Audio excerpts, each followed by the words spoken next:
What is the promise of safety and security in Psalm 91?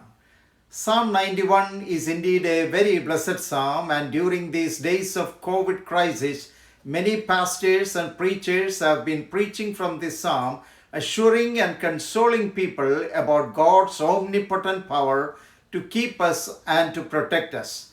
The message of this psalm replaces our fear with faith. In studying this psalm recently, I had a personal struggle.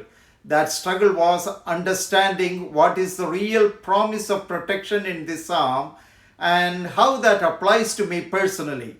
Does it mean that God will never allow me to go through sickness and trials and problems and dangers?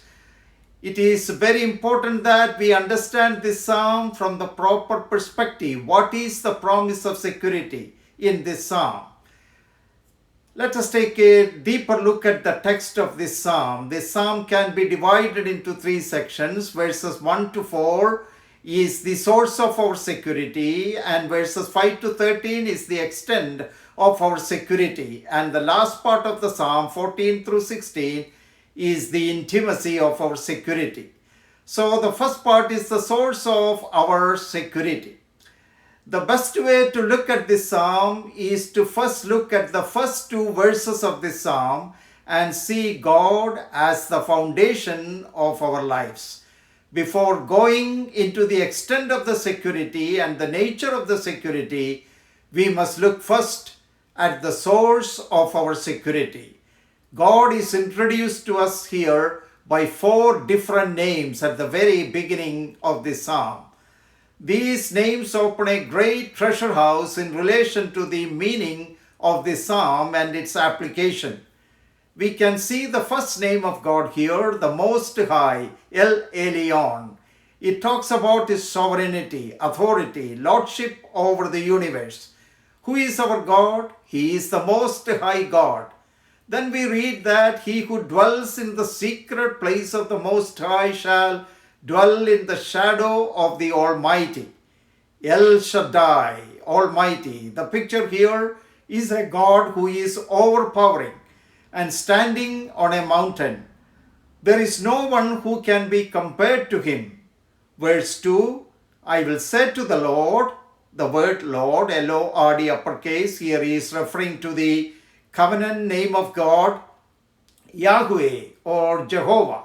One who is, one who was, and one who will be.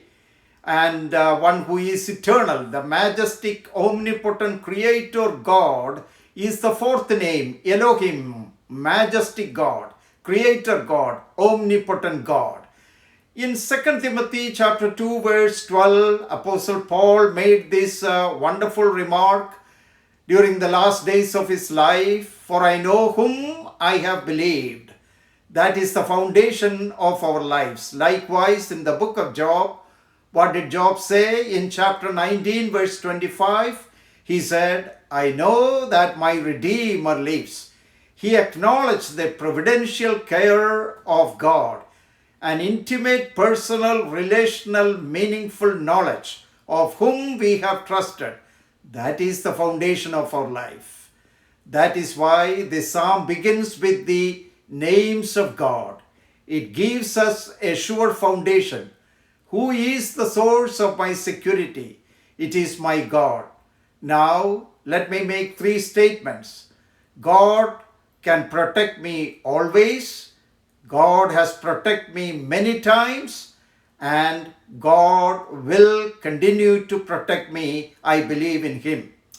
When we come to the end of this psalm, we read, because He has set His love upon me, this protection is promised to one who loves the Lord, because He has known my name, because we have known this God in a personal, intimate, relational way. Remember the classic book by J.I. Packer, Knowing God. That is where it all begins, theology proper, the very basic truths. Daniel 11:32, the people who know their God shall do exploits or heroic deeds. Do you know this God? Do I know this God? Is He the very foundation of our life? The last verses in this psalm reminds us that we will call upon Him and He will deliver us. That means we will depend upon Him in the midst of trials and difficulties and challenges. And a special promise is given here that the Lord will bless us with long life. In the context of the Old Testament, those who obeyed the laws of God will be blessed with long life. This is also true of the life in the Messianic kingdom. So it has some eschatological aspect also in relation to its meaning. Now, how does that apply to us? Our lives are long as God has ordained it. A short life is not an incomplete life, because if God has ordained it and planned it that way, it is really a long life.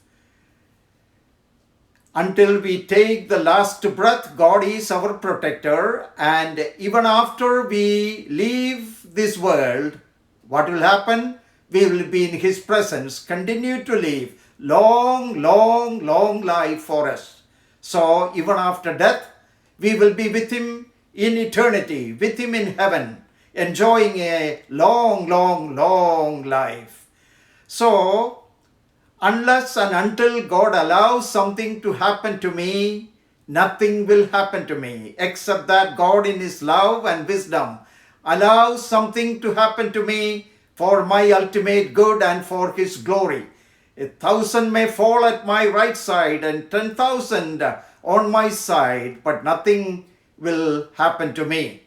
So, in the wisdom, plan and purpose of God, in His sovereign will, if He allows something to happen to me, that will happen. But unless and until He allows, nothing will happen to me. That is our hope, our delight, and our rest and our trust. May the Lord comfort, encourage, and strengthen our hearts through these blessed promises in His holy and precious word. Thank you very much. Be blessed.